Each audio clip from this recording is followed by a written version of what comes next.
Andito tayo ngayon sa bayan ng Dilasag o Ili Dilasag sa Ilocano. Isa ito sa munisipyo ng Aurora Province. Ngayong araw, andito kami sa sikat na parang hill kung tawagin. Makikita dito ang napakagandang malawak na tanawin. Maganda pumunta dito, yung saktong pasikat pa lang yung araw dahil napakasarap sa pakiramdam ng hangin. Maganda dito kung lalo na ay gamit mo yung motor. Pwede rin sasakyan, 4x4 ito para hindi ka mabara kapag basa ang daan. Tara, samahan niyo ako sa aming biyahe papuntang Dilasag, Aurora. Alright.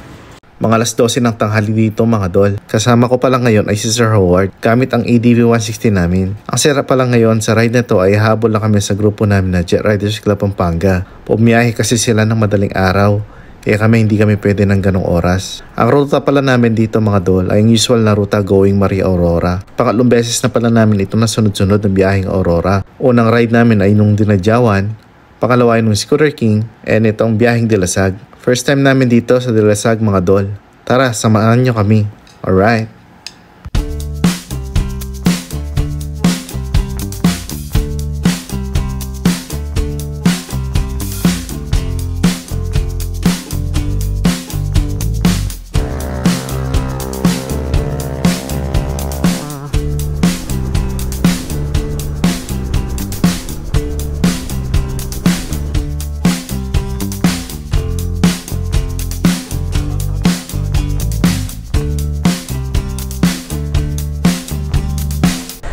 Mga tropa,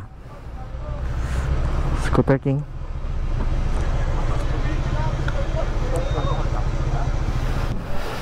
Sticker ko dito pa? Ano yun pa oh. Diretso na.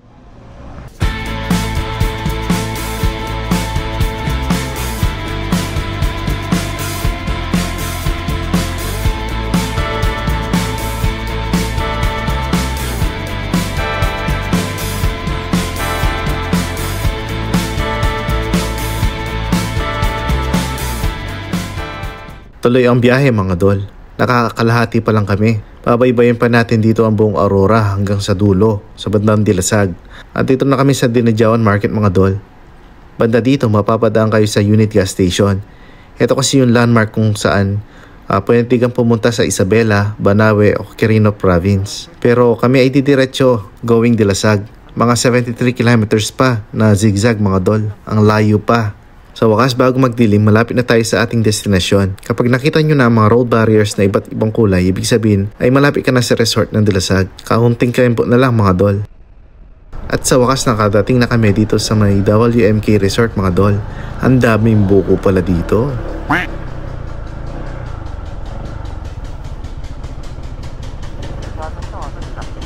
Kasi motor nila.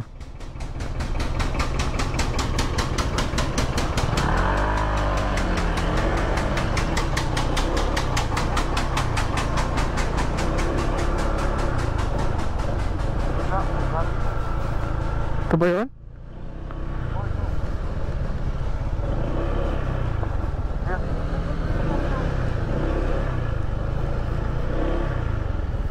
Oh, ganda.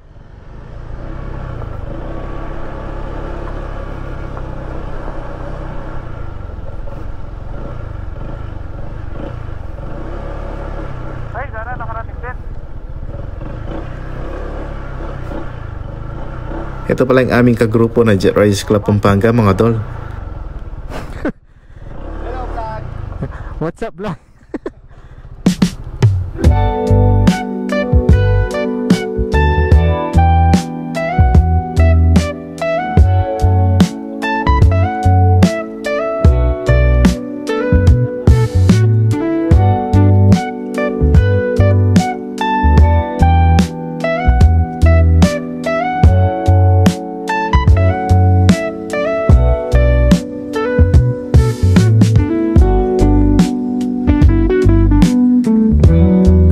Dito mga dol, chill lang kami and enjoy the rest of the night.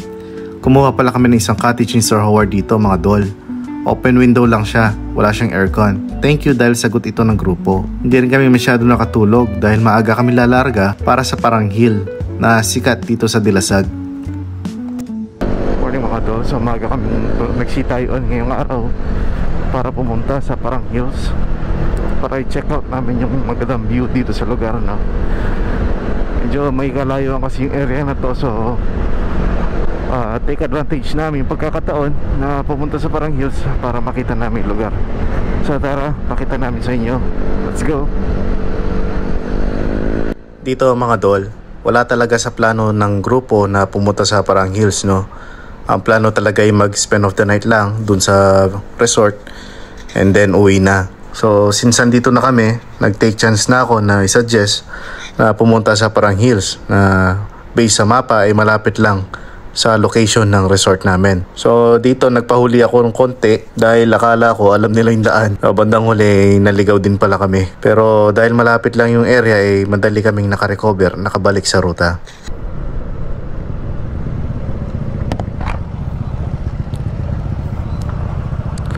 Boss, saan po yung Parang Hills? Ano po? Yung Parang Hills. Yung Parang Hills? Parangge? Parang Hills. Parang Hills. Lampas na po kayo. Doon siya sa kabila. Yung may kanto doon. Oh, yung... Punta kayo. Pakaliwa na ngayon. Oh. Sa may waiting shed yata yun. Sa kanan siya.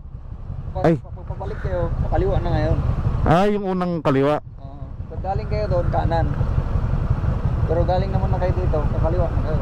Kaliwa. Dire-diretso po yan. Malayo na ang lampasan. Oo nga, malayo na eh. Oh, sige. May Google Map ka? Google Map nyo na lang po, kitang-kita naman yun. Dapat ikaw na una natin.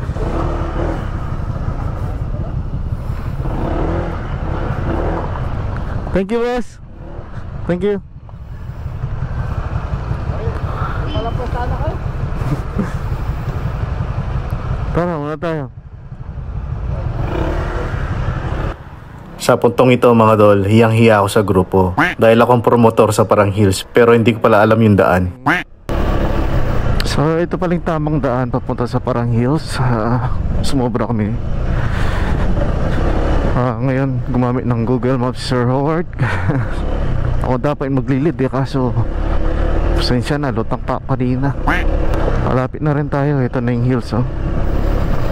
So may konting rough road dito sa dadaanan. So good thing naka-motor tayo. Kung nakotse ka pwede naman, kaso medyo ano lang, medyo rough.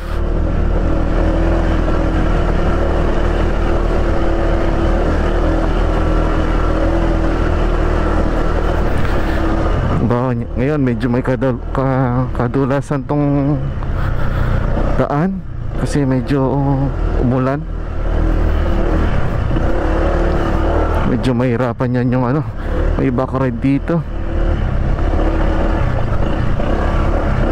Maganda rito, may drone shot kaso wala tayong drone shot ngayon eh.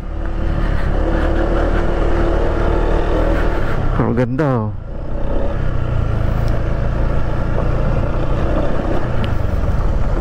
Uy, ganda oh.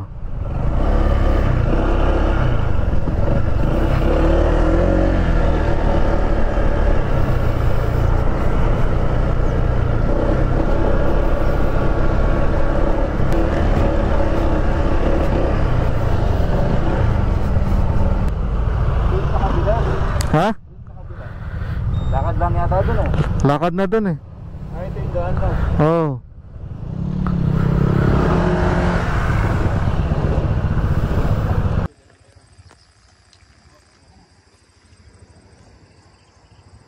Eto mga dol, tuwang-tuwa yung mga kasama ko sa Jet Riders dito sa lugar ng Parang Hills. Napakaganda talaga ng tanawin dito. Pwede kang magtambay dito ng mahabang oras. So ginagawa namin picture taking lang kami at ina-appreciate namin yung view. Mamaya babaybay namin mga magagandang view malapit sa mga cliff, no? Para mas marami kaming mga souvenir dito sa lugar na to. Subukan nating pumunta doon. Alright.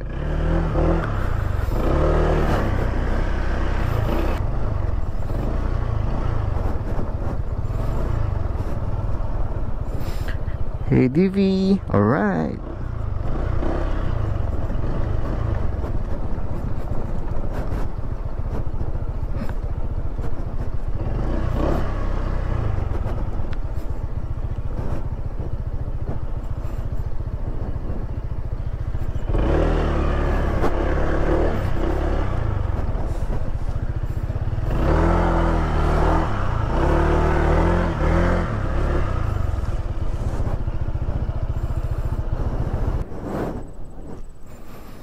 Ganda. Buti na lang maganda yung ano, sinag ng araw.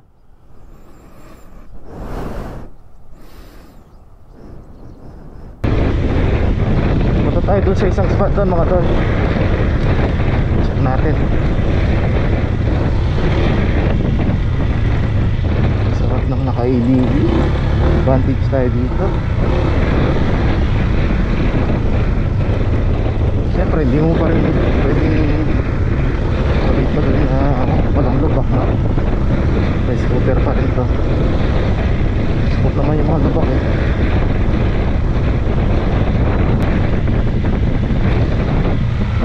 Trespass nga tayo dito.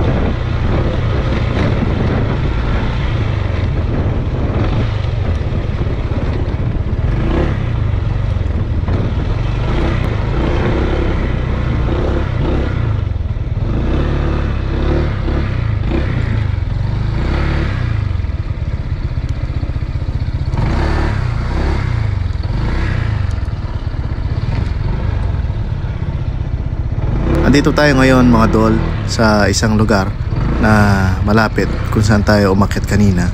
Pumunta kami dito bago bumalik ng resort, no? Kasi nakita namin na medyo maganda yung view dito at makapag photoshoot kami ng iilan sa aming mga kasama. So ito yung mga resulta mga dol.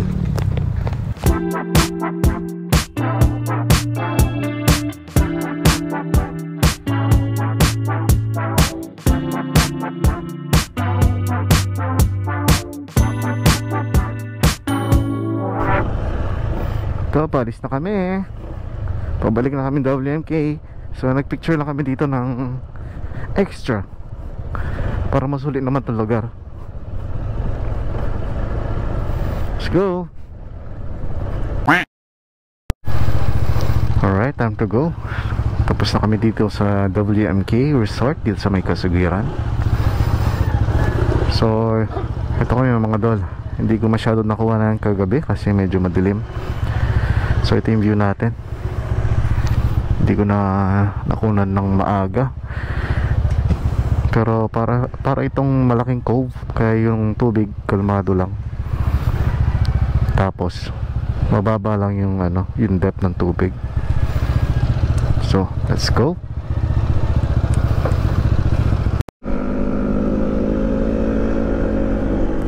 Dito sa grupo namin mga dol, kapag may nasiraan ng motor tulad ng ganito, kung wala rin kaming mga backup car na dala o backup truck,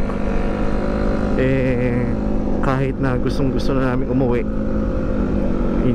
gagawin namin ng paraan para matulungan yung ka-member namin na maiuwi ang kanyang motor.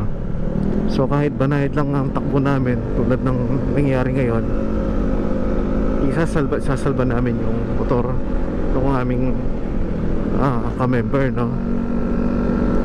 Kailangan niya umuwi at ang kanyang motor naligtas. Kaya ito, tinatsaga namin siya. Ganito kami sa riders, nagtutulungan kami mga dol. Ngayon, kung ikaw meron kang scooter, gusto mong mag-ride monthly at gusto mo ng brotherhood, masaya kasama, subukan mo kami, Riders Pampanga. Basta ang requirement dito, kailangan nakakapag-attend ka ng aming mga meeting, monthly meeting. May monthly dues para sa mga gastusin ng grupo. At at the same time, kailangan naka-scooter ka. Ito mga dol, enjoy nyo lang yung mga natitirang views, natitirang video clips na meron tayo sa ating biyahe dito sa may Kasugiran, Maria Aurora. Hanggang sa muli mga dol, huwag kayong magsawang pagsuporta sa aking mga videos kahit hindi sila professionally made. At least kahit pa paano naishishare ko yung mga personal experience namin sa aming mga ruta. Alright mga dol, hanggang sa muli, God bless. Alright.